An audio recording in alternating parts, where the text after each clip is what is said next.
Sedikitnya 4 warga negara Australia tewas karena mengkonsumsi buah melon yang terkontaminasi bakteri Listeria monocytogenes. Kondisi ini pun menimbulkan kekhawatiran bila buah melon yang berada di tanah air ada yang diimpor dari Australia. Pemerintah Australia secara resmi mengeluarkan peringatan kepada warga Australia untuk tidak mengkonsumsi buah melon sementara pasca penemuan bakteri Listeria monocytogenes pada buah melon yang dihasilkan lahan pertanian New South Wales.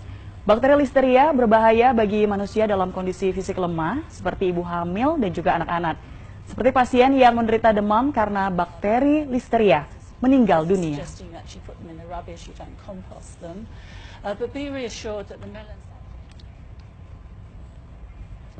Ya, saudara, mengkonsumsi buah sejatinya menyehatkan tubuh, tapi lain cerita jika buah terkontaminasi bakteri ini. Kejadian yaitu ada 4 warga Australia yang meninggal dunia setelah mengkonsumsi buah melon jenis rock Australia yang harus menjadi kewaspadaan kita. Mungkin Anda ingin mengetahui apa buah melon jenis rock Australia ini, yang juga biasa disebut dengan melon cantaloupe. Kalau Anda suka melihat di penjual di pinggir jalan ataupun juga di supermarket, biasanya buah melon ini ada 2 jenisnya. Yang pertama yang berwarna putih kehijauan, kemudian yang kedua adalah cirinya dagingnya berwarna oranye. Nah, buah yang berwarna oranye itu pun merupakan buah melon cantaloupe yang biasanya memiliki rasa yang lebih manis. Saya pun juga pernah mengkonsumsi buah ini dan buah ini diimpor dari Australia. Ada apa dengan buah ini?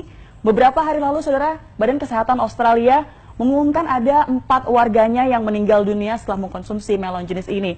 Dan dari 4 warga tersebut akhirnya meninggal dunia dan setelah diteliti, ternyata buah melon jenis rock Australia ataupun biasa disebut dengan melon cantaloupe ini terkontaminasi bakteri Listeria. Lalu apa sih pemirsa sebenarnya bahaya dari bakteri Listeria ini? Bakteri Listeria adalah bakteri yang biasa hidup yaitu di 2 tempat, yaitu di tanah dan juga air. Siapakah yang paling berisiko? Sebenarnya semua pun juga berisiko, tapi yang paling berisiko terpapar dari bakteri ini adalah mereka ibu hamil dan juga janinnya karena ternyata bisa menggugurkan kandungan dengan tingkat potensi kematian ini mencapai 20 hingga 25%. Kemudian yang kedua adalah manula dan juga orang dengan kondisi imunitas rendah. Nah, saudara, jika terpapar bakteri ini, seseorang akan mengalami sejumlah gejala. Seperti apa saja gejalanya? Kalau kita bisa melihat ini gejalanya adalah yang pertama yaitu demam, kemudian diare, mual, pusing, kejang, hingga akhirnya menyebabkan kematian seperti yang terjadi di Australia. Tentunya kita harus berhati-hati jangan sampai terjangkit bakteri ini, saudara. Lalu bagaimana caranya untuk sementara waktu ini?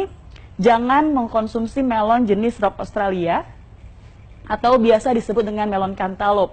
Jikapun memang Anda memilikinya di kulkas, lebih baik Anda buang saja. Dan mungkin informasi ini masih belum terdengar oleh para penjual atau pedagang buah di pinggir jalan. Dan mungkin Anda harus menghindari untuk membeli buah tersebut jika ada di pinggir jalan ataupun juga di supermarket. Nah, jika Anda saat ini ingin mengkonsumsi buah, Anda pun bisa menggantinya dengan konsumsi buah lokal yang sudah pasti dijamin keamanannya oleh Badan Karantina Pertanian. Nah, saudara, itulah sekilas informasi terkait dengan hal ini. Semoga kita semua terhindar dari bakteri Listeria.